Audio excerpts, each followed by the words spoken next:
this member of the fraternity changes, then I won't change. You know who loses out of that? Everybody around you. And I think that is where we are. You're listening to the Teak Nation podcast with Donnie Aldrich, where we strive to educate, inspire, and entertain you with tips and lessons from Fraters and friends of TKE. Thank you for joining us.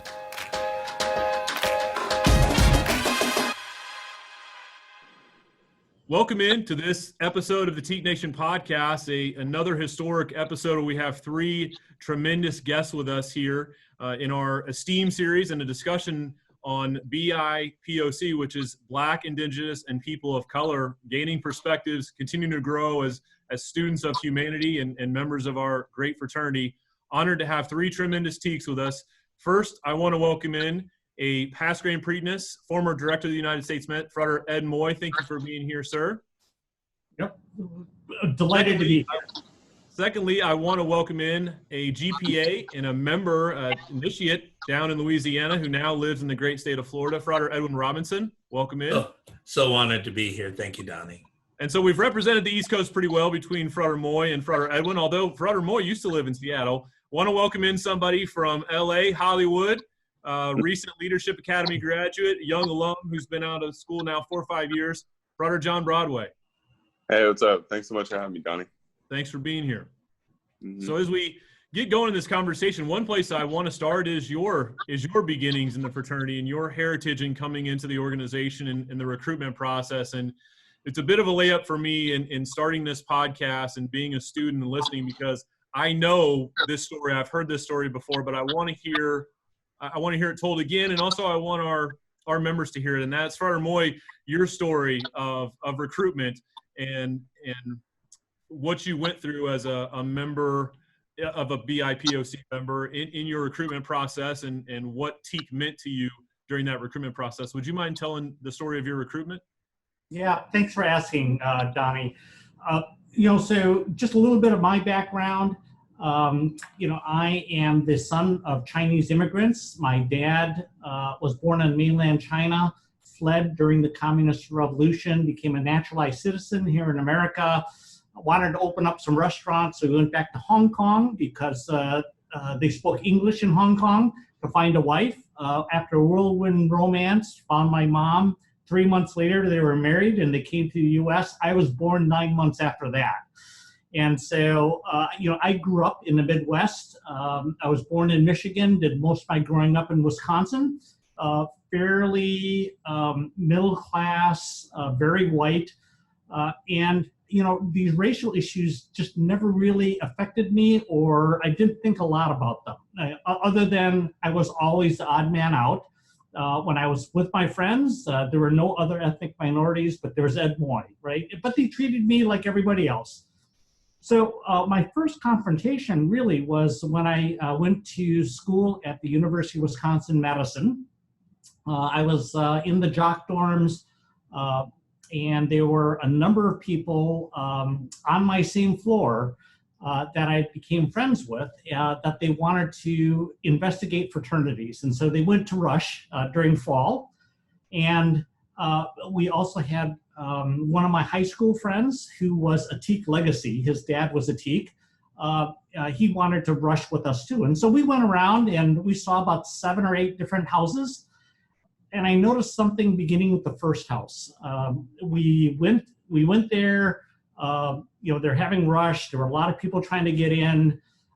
There were 2 guys at the door checking everybody. And when it got to our group, they let all my friends in who were white. And then they asked me to just stand outside because of the fire code. They had too many people inside the house and they couldn't let me in. And then a couple of the white guys came and they said, come on in, and then a couple other, come on in. And then they said, well, what? I said, no, just wait out here. And then when my friends got done and they came out, they said, what are you standing out here for? And I said, they said because of fire code, they couldn't let me in. So we went to the next house and the next house and the next house.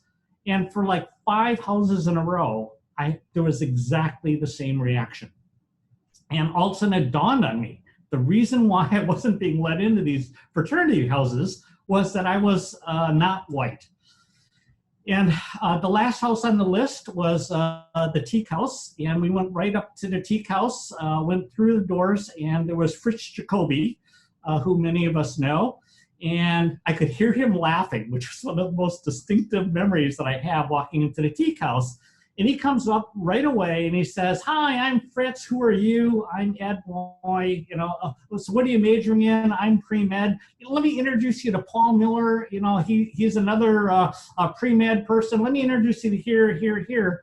And all of a sudden, I felt like I came home, right? And that experience really defined how I viewed Teak from that point on. And so, and as many people know, I've dedicated my life to making sure that core value of Teak, not for wealth, rank, or honor, but for personal worth and character, remains a key element of the DNA of our fraternity. Well, and the great part about that story is it exemplifies exactly what we're supposed to be, right? And that's what's heartwarming about every time I hear the story, and I'm glad for Edwin and John, that's probably the first time you've heard that story, but it brings pride in that's who we're supposed to be and what we're supposed to be. Edwin, can you talk about your recruitment experience? Absolutely. I'm going to echo your sentiment and just I'm fascinated by hearing PGP Moy's story. Thank you so much for sharing that. My experience came as a frater at the Theta Nu chapter at Southeastern Louisiana University. Shout out to my brothers out there. I came in the fall of 1995. I was 25 years old. As a non-traditional student, it was my second stab at school, and I just really wanted to get involved and be involved in everything that school had to offer. So I said, okay, I'll try Greek life. I've had several godparents who are part of Greek letter organizations. They are part of the traditionally African-American Greek letter organizations, and they were not offered at Southeastern. So I went toward another fraternity. I won't mention that other fraternity because we're all Greek and we're all family, and I won't bash it. But I remember the experience extremely well. I loved the fraternity. I was part of student government. I was part of the campus radio station. I went to every single event that they had. But come bid night, I noticed I didn't get a bid. And I thought I had done everything that I was supposed to do. So I went to the member of student government that had invited me to participate in bid night. And they said, "Ed, I don't quite know how to tell you this." I'm like, "Be a man, spit it out." And they said, "Well, we've never had a black guy in the chapter. It's like having any other guy in the chapter." They said, "But we're just, I don't know how comfortable we are with having a black guy in the chapter. I mean, what would the alumni think?" And at that point, I had decided I wasn't doing Greek life. And in a very interesting choice of words, I said, that's it. If this is what Greek life is about, I had seen movies where Greek life was just a bunch of preppy sweater wearing white guys. And I said, well, if this is what it's about, I want no part of it. It wasn't until a frater by the name of Christopher Buckle, who was the epipreteness of the Theta Nu chapter at the time, he asked me a question. He said, "Well, have you tried Teak?"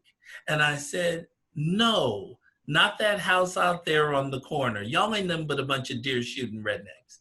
And I realized that I had a couple of chips on my own shoulder that I needed to deal with.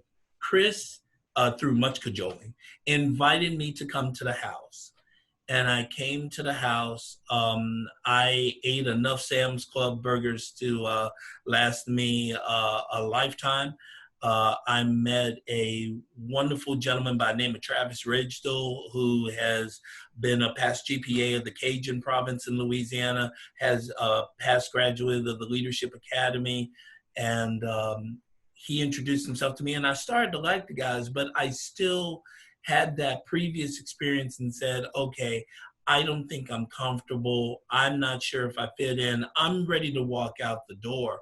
And the Preakness at the time, Ryan Siebenkettle, held out a bid envelope and said, hey, you're forgetting something. He said, we heard what happened at the other fraternity. We know who you are in the community. We know who you are on campus. You're pretty popular on campus. Look, we like you. We'd like to invite you to be a part of it. We're not going to give you any special privileges. You're going to have to earn it like everybody else. But if you want it, here it is. So I accepted that bid. And I was initiated into the bond on November 25th of 1995. And like PGP Moy said, I felt like I was home. And I felt like I had family. We went through some bumps and bruises and some scrapes, dealing with the fact that the chapter opened in 1961. When I pledged, I was only the second African-American to pledge the chapter. But we went through those bumps and bruises and scrapes. And here I am 24, almost 25 years later, not just only a very proud member of Tau Kappa Epsilon, but I am very proud to say that every time I get announced on a TKE stage and it says, from the Theta Nu chapter at Southeastern Louisiana University, I am proud that that is where I came from. And 24 and a half years later, I would give my life for a good deal of those same deer shooting rednecks.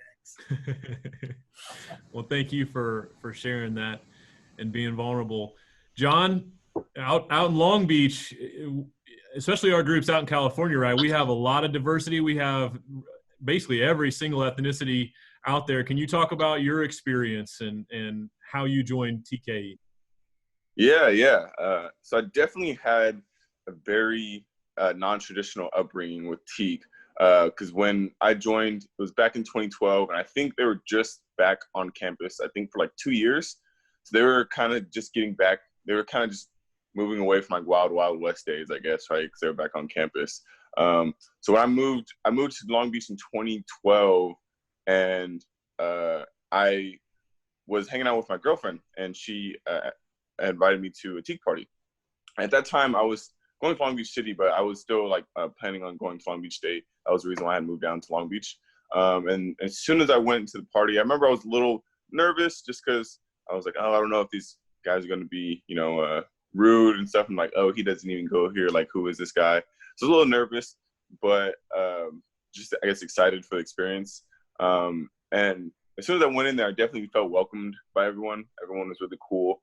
And I was having a good time. And within about like 10 minutes, someone pulled me to the side. And he was like, hey, can I come talk to you real quick? Like on the side of the house. And I was like, oh, man, like from the city that I just moved in, everyone was really like quick to like fight and like confrontational. So I was assuming that that's what this situation was. I was like, what did I do? Like, I thought I was cool with everyone. I thought we were having a good time. Like, what's wrong, right? And he pulls me to the side, and then he gives me a bid, actually, right there, like on the spot. He's like, hey, we think you're really cool, and think we can bring a lot to fraternity, so like, here's a bid. And I didn't know what to think at first, because I was just like, wow, this was not what I was expecting at all. And joining a fraternity is something I always wanted to do. I didn't think it was going to happen like that. And then I told him, I was like, hey, I don't go to the school yet, but like, I definitely plan to. He's like, okay, let me talk to some people. And he talked to the guy whose house it was, who happened to be another Black dude. And he was like, yeah, I mean, this is how we were able to stay alive when we were off campus. So yeah, I mean, if you plan on going to school here, then yeah, it's all good. And so I was able to rush, and I definitely felt I guess, welcome the whole time, just because the fraternity, like you were saying, was so diverse. We had a little bit of like everything. And it was nice that that was something that was always like preached by fraternities at Long Beach State, like, oh, we're all about diversity, we're all about it. But in our fraternity, we actually, you actually saw that, you know, at least when I first joined. I guess that's what warmed my heart so much about hearing Ed's story about how he went from house to house and got the same reaction. And then when we got to TKE, it was different. Like, it was just a reminder, like, oh, we actually are this awesome, different fraternity that we espouse, right? So that was my experience during Rush. They did like have I guess it was an excitement about me like being like a Black pledge, because they wanted us to continue to like keep that diversity. So that was like, I guess, the only attention I got as being a Black member, but it wasn't anything, I guess, like negative, I would say. So it's a really good experience overall. Well, it's great to hear all three of you with a similar positive experience through the recruitment process. I want to shift a little bit, and that is the fraternity recently announced, the Grand Council, the creation of a diversity, equity, and inclusion committee, and that group is going to be named here relatively soon, and they're going to get to work. And one of the things that they want to accomplish is to give suggestions to add to the strategic plan, which the Grand Council just approved, a 5-year strategic plan, and it really charts the course for things that we want to accomplish as an organization. And within that, there's no doubt that that committee was created, and the Grand Council's thought is, how can we continue to get better as an organization when it comes to diversity, equity, and inclusion? So I want to ask a very large question here to all of you, and Edwin, I'll start with you. You know, what do you see as an area that the fraternity can get better at? Obviously, our founding principles and the stories that you all have shared so far are extremely positive and glowing in what we're doing and what we're living. But any organization or any franchise, right, you can always get better. And what do you see as aspects maybe in the past that disappointed you, or areas for growth? You weren't kidding when you said that that's a large question. I'm gonna, and you know me, so I'm gonna really try to narrow this down. I believe that the fraternity could do a better job of reaching out to having more of a diverse focus. We have talked a great deal about our non-exclusionary clause, which has been around since the founders. And I think that's great. I like to think that those 5 gentlemen thought that a guy like me would show up in their fraternity someday. With 4 of them being preachers, I'm going to hold on to that with every fiber of my being. But the one thing I think we need to do a better job of is, how does that translate to today? What does that non-exclusionary clause look like in 2020 and going going past that? Because there is a uniqueness. There is a, not quite a manly term, but there is a beauty and a richness in all of our experiences.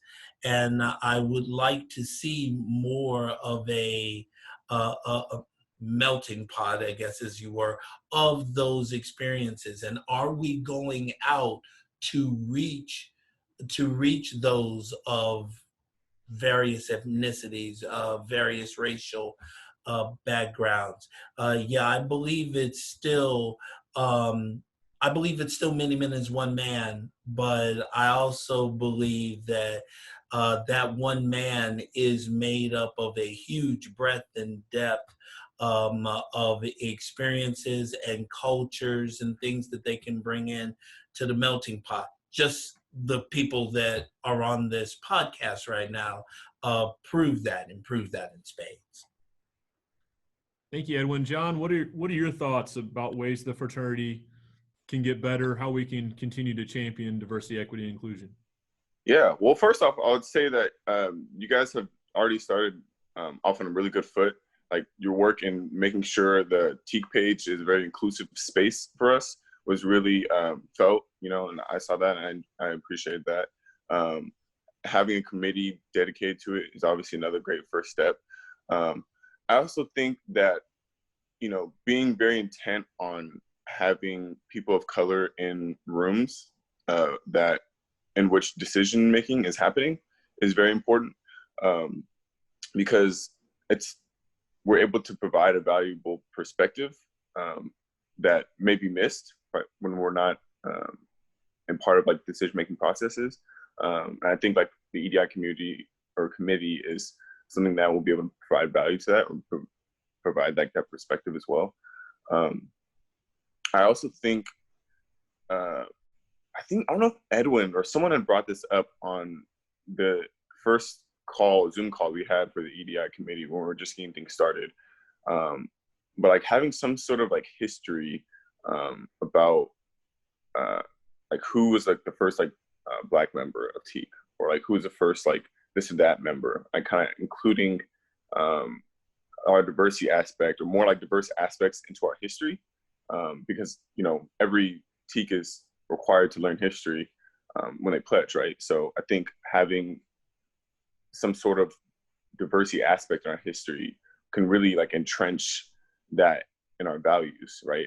We're requiring people to like kind of learn that aspect of our fraternity. It then becomes like second nature to this is who we are, right? Because this is what I learned when I was rushing. So I think those are two big things that I think will like help to kind of keep us steering in the right direction of like making sure diversity is part of our values, you know? Absolutely. Frater Moy is someone who has sat at the head of the table in decisions that are being made in this organization, and obviously someone who still has tremendous influence and impact on current leadership. What are your thoughts?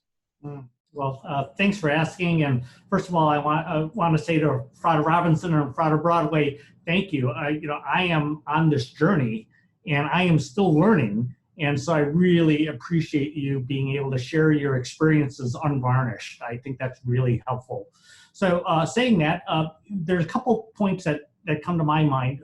One is I want to make sure that all TKEs, all incoming TKEs and all existing TKEs are reminded of the values of our fraternity: love, charity, and esteem, and not for wealth, rank, or honor, but for personal worth and character. That is in our DNA, right? No other major fraternity, all the other major fraternities had exclusionary clauses. The only one that didn't was TKE. And so we started off on the right foot, although we didn't know where that would take us. And other fraternities, they have biases and divisions baked into their DNA, right? And so TKE is really special this way. And I want to make sure that everybody who becomes a TKE knows that that is a key value. And that's what we're looking for when we're rushing, and we want to develop that culture within our fraternity. So that's one thought, is make sure that we all share in this common vision.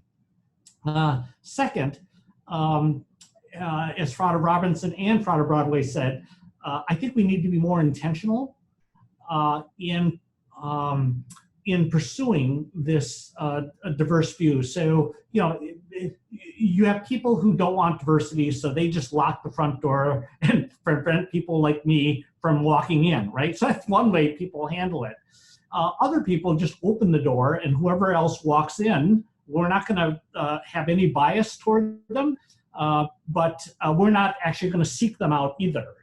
You know, so Ed Moy walks into the front door of TKE, I'm welcome just like family. That's great.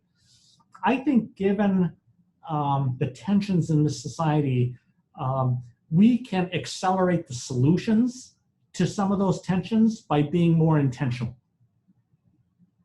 And so, what that means is, you know, during Rush, we want to scope out the whole campus and figure out who is a TKE and they just don't know it yet, and reach out to them regardless of color, but with the intentional view of trying to get more color. So President Bush, I was very fortunate to serve as one of the key senior staffers overseeing an area called presidential personnel, where we recruited people to serve in the administration. What is a very unknown fact was that George W. Bush recruited a more diverse administration than anyone else, than Bill Clinton or Barack Obama. And how did he do that? Well, I was the guy who was the air traffic controller for all that. And bottom line was, the president would look at a list and going, okay, we need to appoint a CFO, a chief financial officer for the Department of Transportation. And I'm looking at this list, and you're telling me, if we're looking for the best people in America that are financial professionals, that have a transportation background, why are you giving me a list of 7 white guys here? Isn't there a woman who's a financial expert and a CPA that's managed a larger? Isn't there a Hispanic? And he wouldn't say, I'm intentionally going to, that's what I want, is a Hispanic woman in that job. But he's looking at a list going, if there's nothing but white guys here, something's wrong because you didn't look hard enough. I want choices. And I may choose the Hispanic woman. I may choose the African-American man. That's my choice, but you're not giving me those choices. And so it's through that intentionality that I think that we can make a huge impact in our fraternity. And the final thing I want to say is we have to walk the talk. So not only are we looking at undergraduates, but we're all graduates talking here. And when you take a look at the racial tensions that we have in this world, TKE is tailor-made for, after the TKE experience, we, hopefully we choose a better quality of man who wants to do good in the world. We give them the training, the ideas, the relationships, and when they graduate, we want them to do good, right? We want them to make a better world. And one of the areas that we can make that impact on is with race relations and all these racial tensions out there. And so whether that means highlighting members who ran for office, county executive, state representative, so on, but also look at their various accomplishments, we need to start highlighting how TKE is making that better impact given the wide diversity of alumni that we already have who are already doing good stuff. Hey, Donnie, I want to share this story, and this is a good question, and Pastor Ed Moy will remember this very well, and this will be great entertainment for John. At the 2015 conclave in New Orleans, he's already smiling because he knows where I'm going. At the 2015 conclave in New Orleans, I stood up. It was my first time at a conclave, and during the legislative session, and challenged the Grand Council at that time, then Grand Pretenus Bob Barr, on why there was not persons of color represented on Grand Council. And I thought I had made a really wonderful point. Until Pastor Ed Moy, after the legislative session, graciously and gently pulled me aside, talk about slow to reprove fault. And not only was he slow to reprove it, he was gracious. He was gracious in the reproof.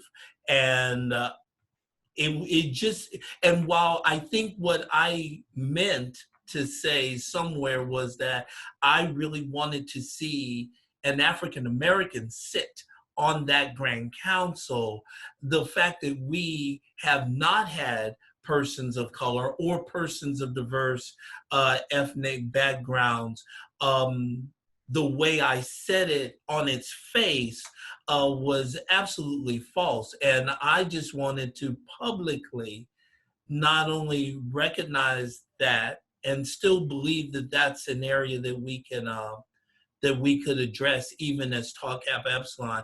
I also want to thank past Grand Prix Moy for the way that he pulled a young Frater and educated in a very loving, in a very love, charity, and esteem and gracious way. But I think it also speaks to the how can we do better? Well, one of the ways we can do better is by educating, at least to say where we've been.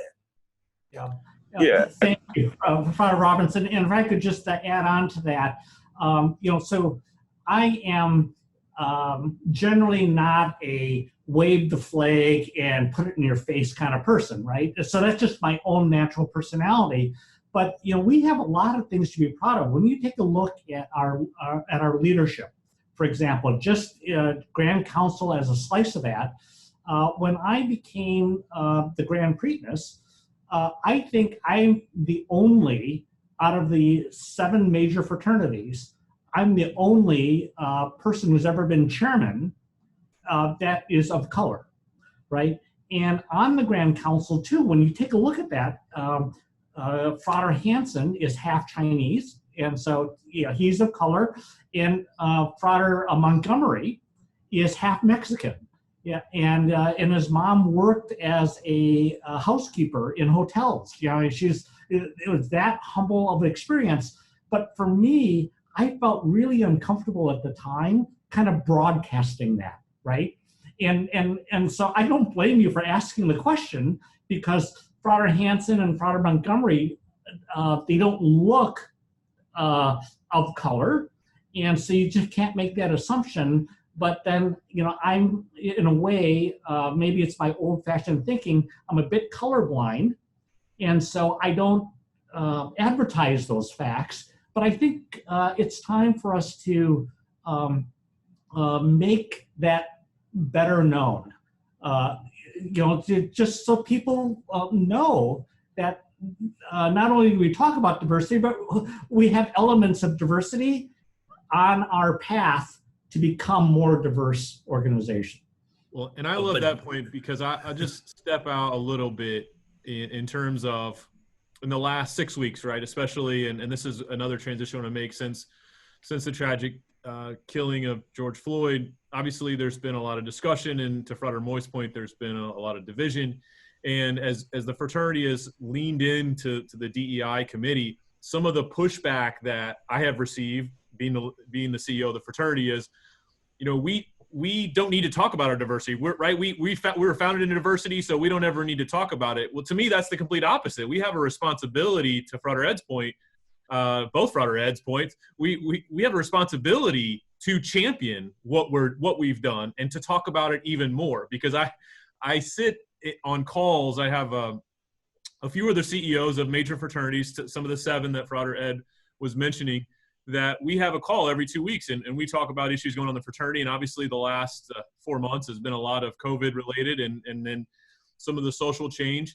And they tell me, Donnie, you're so lucky, you lead TKE, and you're the one organization that doesn't have these pieces in your history to have to apologize for and all that. And I say, you're right on that piece, gentlemen, but also there's a bigger responsibility, a bigger platform to lead, and a bigger platform to make sure we're still championing it, talking about it, and doing even further than just resting on a group of men who we respect 121 years ago made that decision. Now it's on us as today's leaders to further it and to make them proud of all the things that they stood for when it was much, much harder to stand for it than it is in this current time. John, I know I stepped on you there a little bit. Was anything you wanted to add to that discussion?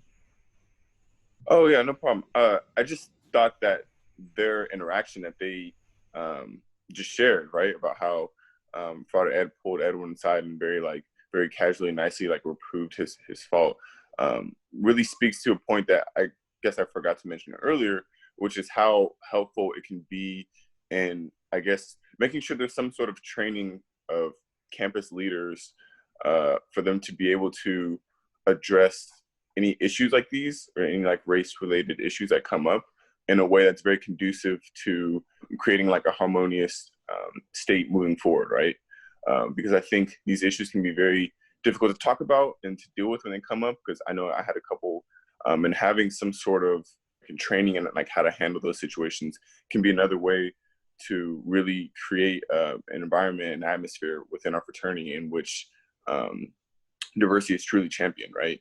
And like any issues that result out of it already have a kind of a procedural or a playbook.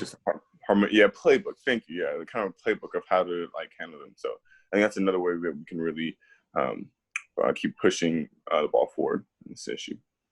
Well, and as you've heard in this podcast, using Frater Moy as the standard, that's definitely an area where we could be very, very successful, because he has a gracious way of how he can pull folks aside and respectfully share.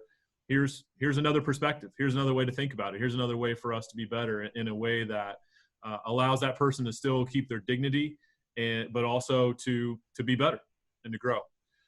Let's talk a little bit. I wanted to talk, no doubt, we would be tone deaf if we didn't have a discussion about the social unrest in the last 6 weeks that have occurred in our nation, country that we love so much. Just want to really give an open platform again, and for me to be a student and a listener of your reflections and your thoughts during this time, things that you've seen that have inspired you, things you've seen that have disappointed you, and to keep the lens of TKE in there, ways that inspires you that TKE can be a leader. We just touched upon that a little bit, but also ways that we can possibly impact the world in an even greater way, because I think we all share the belief that this organization has made such a profound impact on us and so many across the world that have been a part of it, that we can do even more. We can be even more impactful to this nation and also to this world. John, I'll start with you and your thoughts and reflections over the last 6 weeks and ways that we as a society and as an organization can grow from this. Thank you. I think you did touch on something very big at the end when you said something that we can learn and grow from this moment. Because I think that was something that I noticed when this first happened, after George Floyd was murdered. It finally seemed that like everyone seemed to get what was going on, right? That police brutality, racism, it's real, right? I think moving forward in the weeks that followed, there finally seemed to be this consensus that like, okay, we're going to talk about this. Like these discussions need to happen. And I think that was what always needed to happen for us to be able to see progress in that area. I think there was a lot of big sentiment around a lot of people that like, oh, the way you deal with racism is that you ignore it. You act like it doesn't exist. You don't see color. You don't talk about color, and that's how you solve it. And I think after we had what happened with George Floyd and our nation finally just bringing this to the forefront, I think much more people were able to see that that's not how you solve this issue.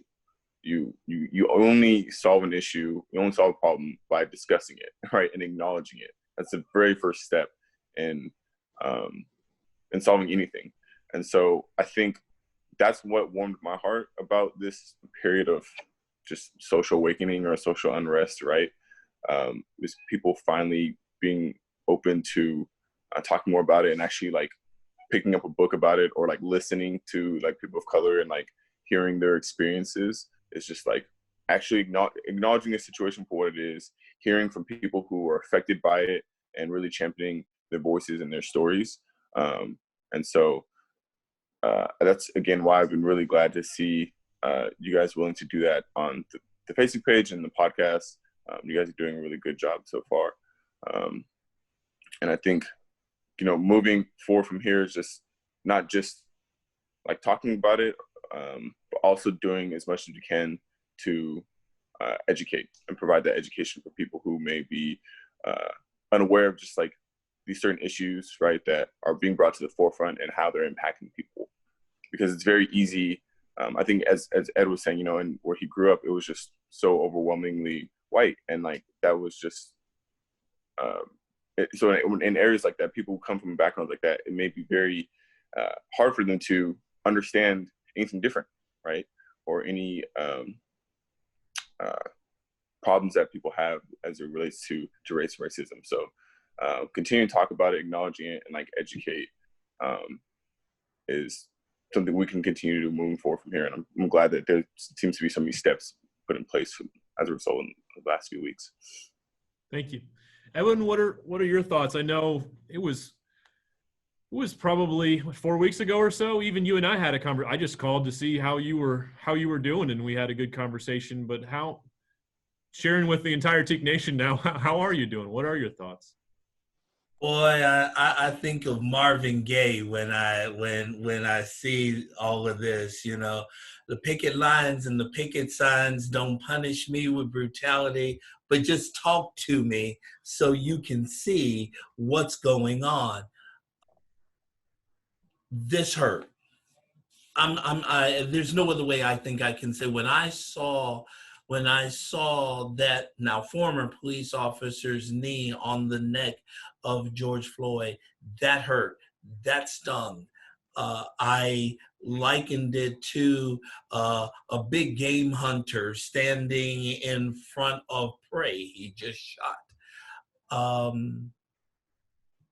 And what bothered me was that what started as everybody in agreement with this escalated into what we have now, which is chaos on parade. And the thing is that this is where I credit TKE, and this is where I'm going to credit Greg Roscoff, Chief Risk Officer, because he talks about above the line and below the line behavior. You can tell, Greg, that I actually really do listen to his talks, Donnie. And I see a lot of below the line behavior. It bothers me that this has what it's come down to: the looting, the violence, the pulling down of just about every statue, the defacing of our national monuments. That grips me in a way that I can't even really talk about, because when we scream like that, no one really listens. And so above the line behavior says, yes, can we talk? Can we march? Can we even protest in a way that at the end of the day, it brings something healthy, something vibrant, something new to either the conversation or to the solution? I think I have heard ad infinitum what the problem is. I think we all have.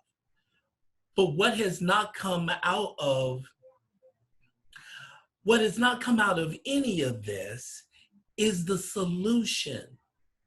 And maybe that solution starts with us as persons of color. Maybe that solution starts in our neighborhoods. Maybe that solution starts out from a government standpoint. But I believe, in the words of Ray Kroc, that none of us is as good as all of us. And maybe if we stop pointing fingers and saying, I won't change until this person changes. It's kind of like behavior in our fraternity. We see issues with our fraternity, but no one wants to change. We'll beat the problem ad infinitum like a drum, but I won't change unless the Preakness changes, or unless this member of the fraternity changes, then I won't change. You know who loses out of that? Everybody around you.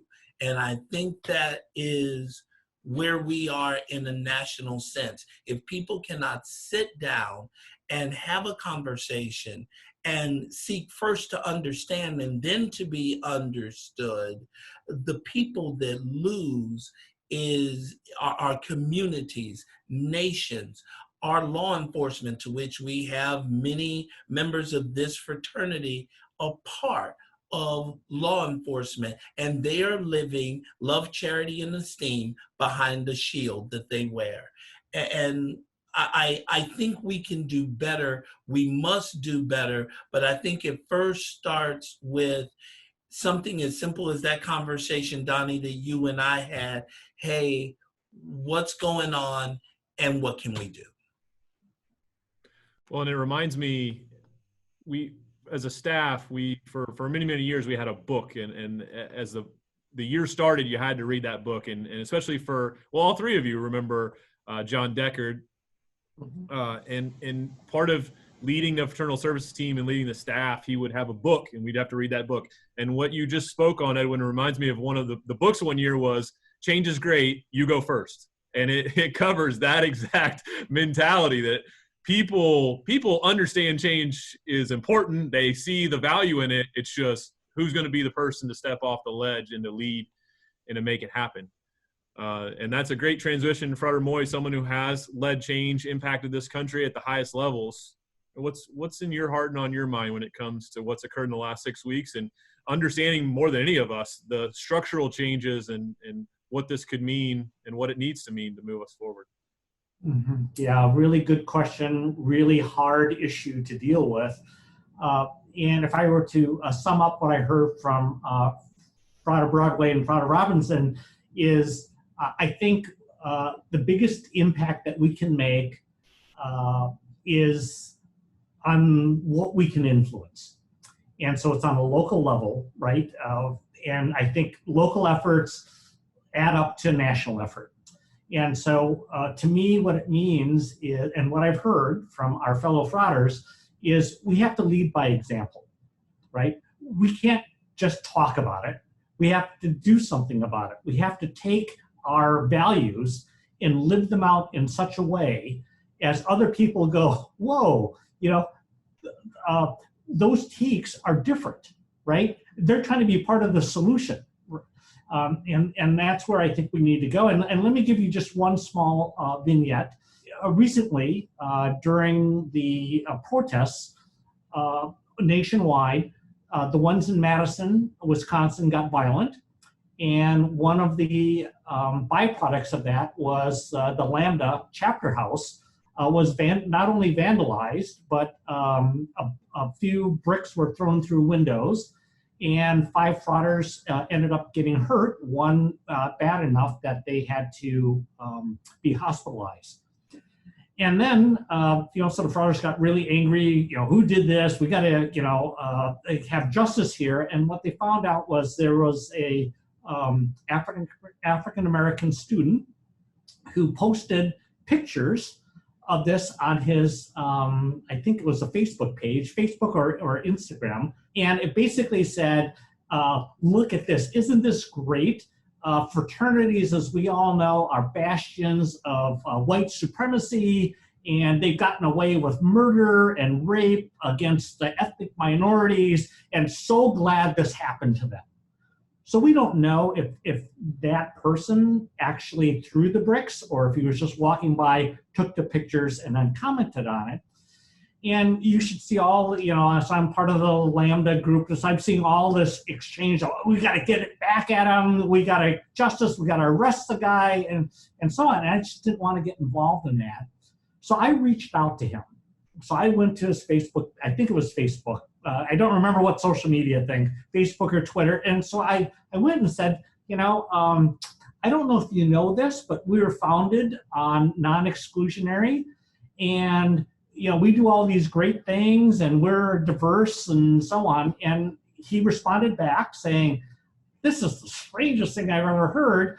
When did you become a token? When did you allow yourself to become tokenized? And we know that there are rapists that have gotten away with it in your fraternity house. And so, I was just stuck, because I was trying to do a nice gesture. I get this hate back. So what do? So everyone was saying, Ed, you need to tell them and how great we are, how much money we raised for St. Jude, and he didn't raise anything, and we got to show that we're better than him. What I ended up doing was I wrote back to him saying, you know what, the values of my fraternity are love, charity, and esteem. And you're not a member of my fraternity, but I'm going to treat you like a member of my fraternity. And so I am giving you, I respect you, first of all, for having passion against injustice and acting on it. Number 2 is because you have this, you want to attack injustice, I want to let you know is I'm giving you the benefit of the doubt that even if you didn't do it or did do it, that you're doing it out of what you thought were the best intentions. And lastly, I just want to let you know that even if we never meet again, I love you as a fellow human being, and I wish the best for you. And I hope that you live a life that's consequential and makes a difference. See, there's that graciousness thing again that we talked about earlier. That's that pulling people aside. I need to piggyback off of what PGP Moy just said. Donnie, you asked us in the question to think about it from a TKE perspective. And sometimes in the TKE perspective, it's about the jokes we tell. It's about the things that we say that, oh, I was just kidding. He knows he's my brother, that sort of thing. I had the unfortunate instance of being referred to as a spear chucker in my chapter during my pledge period. And 24 years later, that still stings. But it gets covered up in jocularity. It gets covered up in, oh, we were just joking, or we were just drunk at the time. Don't mention it. But we have so much symbolism within our fraternity that speaks to the seriousness with which we take our words and our deeds. And sometimes we need to go back to, as PGP Moy said, to go back to those values and say, this is my brother, and yes, we can be men, and we don't have to be overly sensitive to stuff, but I do need to be sensitive to things. I mean, because one of the things that we say is that we're going to show respect and understanding, and nowhere do those jokes, however cloaked, shows respect or understanding. Well, and the next part of that line in the bond, right? Honor the uniqueness of each frater, the basis of our brotherhood. It's absolutely critical. I want to thank the three of you for, again, your candor, your genuineness, your authenticity. And Edwin, you started in here on my final question that I have for you in this hour that we have together, and that is a message that you have for the fraternity. And I know that's a big responsibility, a big question to put on your shoulders, because you're talking to 250,000 people across the planet. But anyone whose ears come across this podcast and this episode, a message that you would have for the fraternity. John, I'll start with you. What's a message of someone, again, been out of college for 4 years now? You live out in LA, you're involved in Hollywood, right? What's a message you have for TKEs across the world? Yeah, honestly, I really want to pull from what Ed and Edwin said, because they echoed sentiments that I've really been harping on within my friend group, which is, like Edwin said earlier, seek first to understand, then to be understood. I think that's the most important thing that people should be intent on when engaging in some sort of dialogue, right? Especially one which there may be conflict. There's so much understanding that happens in our political atmosphere and our social atmosphere. And I think really being intent on having understanding is just the best foundation that you can have in moving forward from a conflict or a misunderstanding. And then on top of that is really seeking to have that humility that Ed really highlighted in his response with this gentleman that had took that picture on social media, right? Like, if you go back to what he said, there was so much humility in Ed's demeanor, right? He came from a place of just meeting him where he was at, not assuming any ill intentions, and not assuming that like he was better, right? Or like that Ed was better, right? So I think seeking first to understand before you're understood, being as humble as possible, and not assuming the worst of other people, I think is a really good place to start, and something to be intent on as we move forward in this new world that we're living in.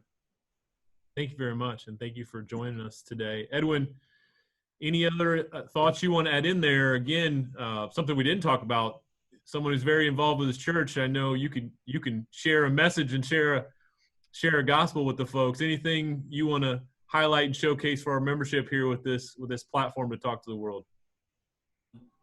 Before I say that, I thank you. It has been a privilege and an honor. It's been a privilege to meet John. You've been my friend since I became a part of the Alumni Volunteer Corps, and that's been some decade plus ago. And PGP Moy, thank you. The only thing that I wish we had was a little more time. Relationships matter. All relationships matter.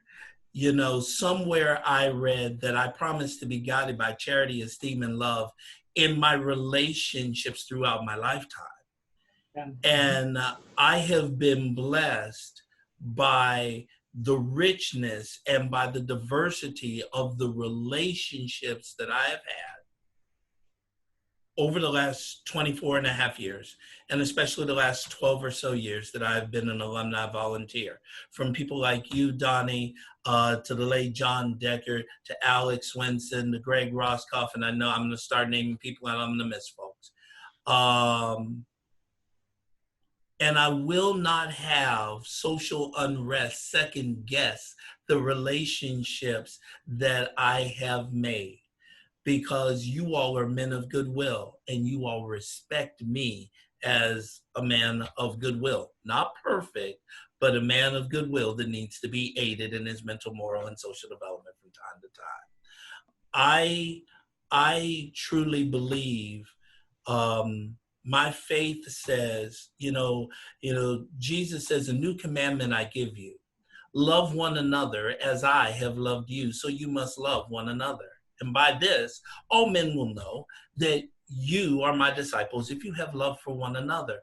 And he talked about, these three things remain: hope, faith, and love. And he said that the greatest of these is love. The greatest of these is one of the core principles. It's one of the three essential elements of brotherhood in our fraternity. And we can't second guess that, and we can't change that.